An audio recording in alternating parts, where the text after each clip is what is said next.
Kirpi terisi. Kirpinin ön boyunda jiyi ösken katlı tiken tektes tüktörü al bawur janında betinde ayaklarında jumsak jünleri boladı. Egis alkatlarında çöptesin saysalılarda mekendeydi.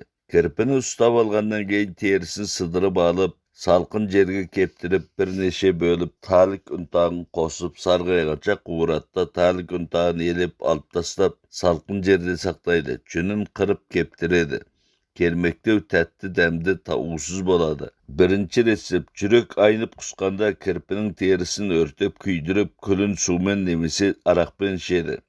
Ekinci, kan aralas deret gelgende kirpinin terisinde tikenlerde küydürüp 40 buğundan 15 gram kosup untaktap 6 gramdan aş karında şedi. Üçüncü, gemurıga kuvurulgan kirpinin terisimin esekmiya gülünen 30 gramdan kosup talkandap 6 gramdan gününe 2 ret kaynagan sumen içedi. Dördüncü, anus aynalganda bir kirpinin terisimin 125 gram magnit tasты talkandap süzgüden ötküzüp belgili mölçörde gününe 1 ret içedi. Beşinci, işten jalkak deret ötkende kirpi terisini örtüp külün tiisti mölçörde arakpen içedi.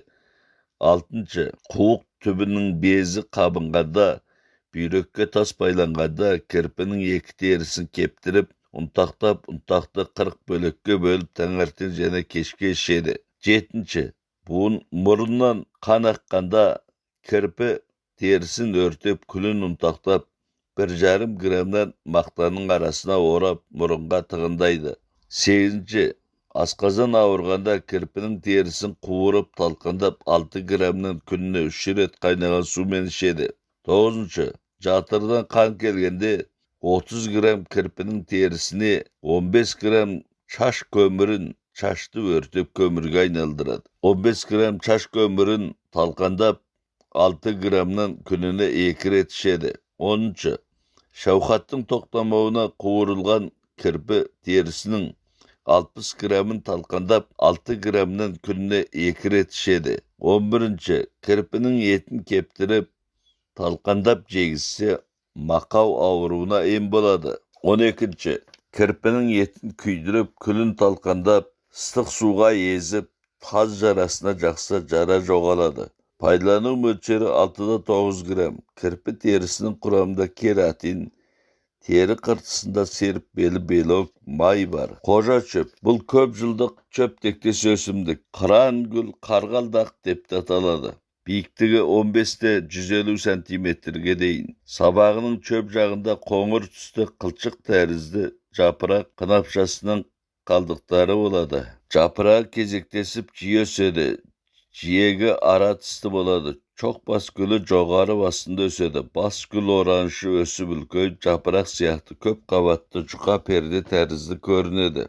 Solgun jasıl sarı tüsті boladı. Kumça jemisinde ak tüsті aydar tükçeleri var. Koca çöp teniz dengeylerinin 2600-4000 metr biyik tavlarının jalama jartaslarının arasında ösedi. Tianşan Altay tavlarında köp boladı. Kermek demdi uğsuz boladı. Birinci resep jel kuzdan bolgan buğun kabınıuna, ayellerin kursağının muzdap avruuna, eteklerin toktap kalıuna, bala joldasının tüspöğüne koca çöptün 15 gramın 100 millilitr ağarakka 7 gün çılap koyup 10 milligramdan gününe 2 ret içedi.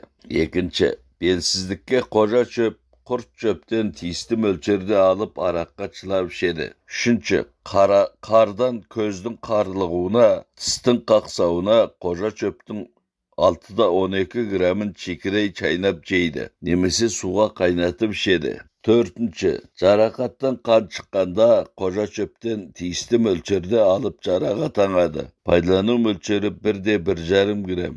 Eskerti, jükte ellerin işiğine bolmaydı. Eger mölçerden artık işse terletip elsiretip jiberedi. Kara buruş, ıstık beldevde ösetin ağaçtın jemisi. Köbünesi Hindistan'ın oňtüstük aymaklarında ösedi. Aşılaw dämdi uğsuz boladı. Birinci resep. Çürek aynıp kusqanda bir neçe günge sozulsa 1 gram kara buruşpen 60 gram çiğki zimbirdi suğa kaynatıp bıktırıp 3'e bölüp içedi. Ekinci resep. Sіңір тартылғанда 20 tal ақбұрыш пен 2 тауық жұмыртқасының қабығын кептіріп талқандап, күніне 1 рет қайнаған сумен ішеді. Үшінші, ішкі мүшелерді жел алып, іші ауырып, мөлдір су құсқанда тиісті мөлшердегі қара бұрышты талқандап арақпен ішеді.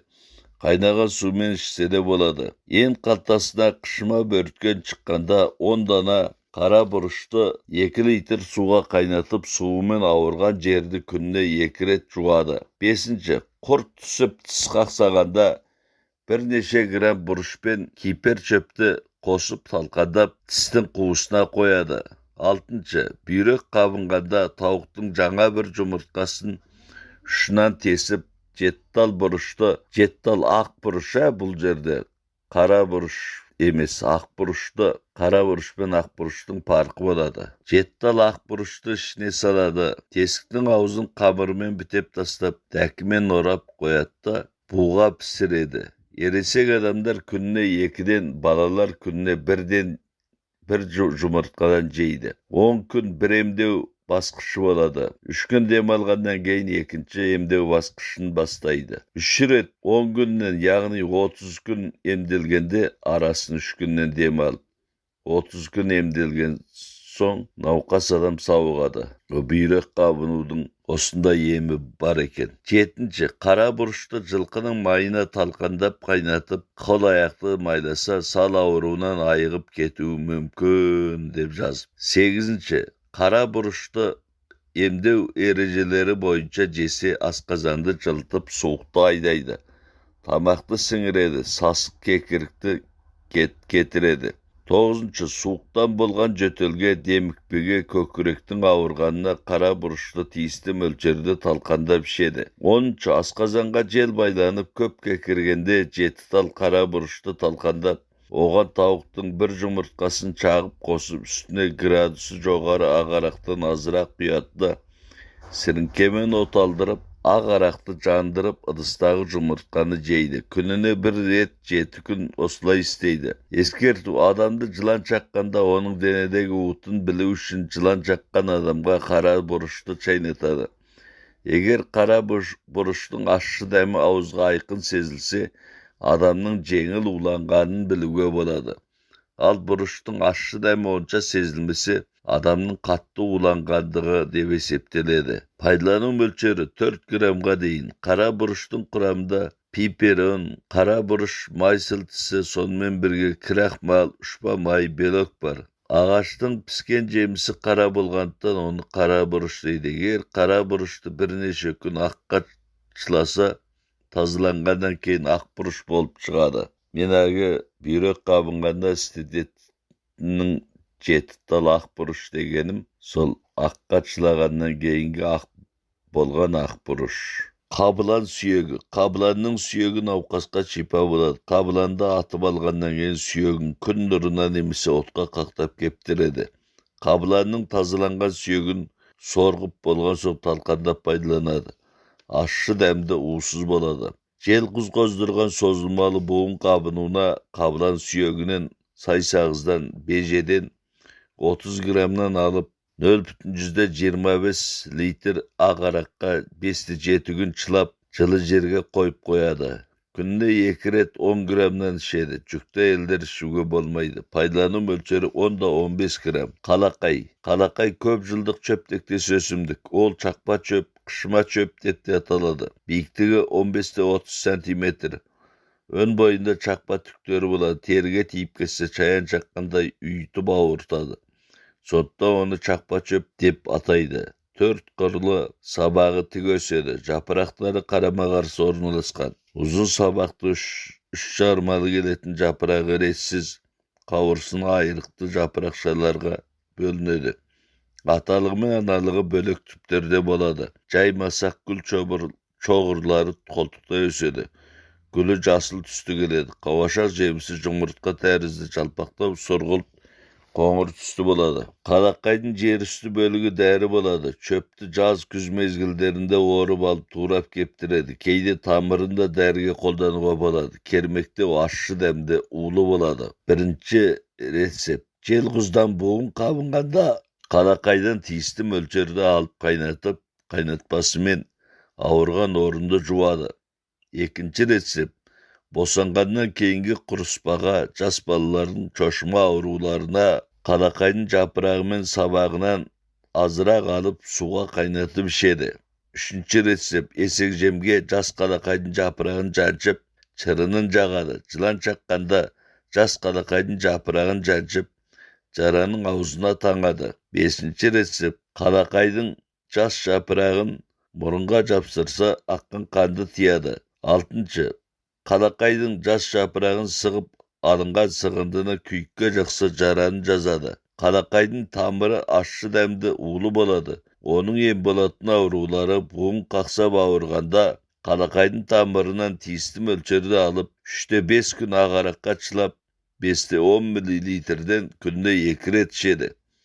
Екінші рецепт. Мақау ауруына қалақайдың 12-18 грамм кепкен тамырын суға қайнатып ішеді. Үшінші рецепт. Қышыма бөрткенге қалақай тамыры мен қылша тамырынан 60 грамнан суға қайнатып жараны жуады. 2-3 рет жуғаннан кейін сары су ағады. Артынан тағы жуылады. Төртінші. Қан тасығанда, аяқ-қол ұйығанда 30 грамм қалақай тамырын суға қайнатып ішеді. Пайдалану мөлшері. Тамырынан 15-30 грамм, жапырақ және сабағынан 3-9 грамм. Қалақайдың құрамында витамин А, Б, С-лар бар.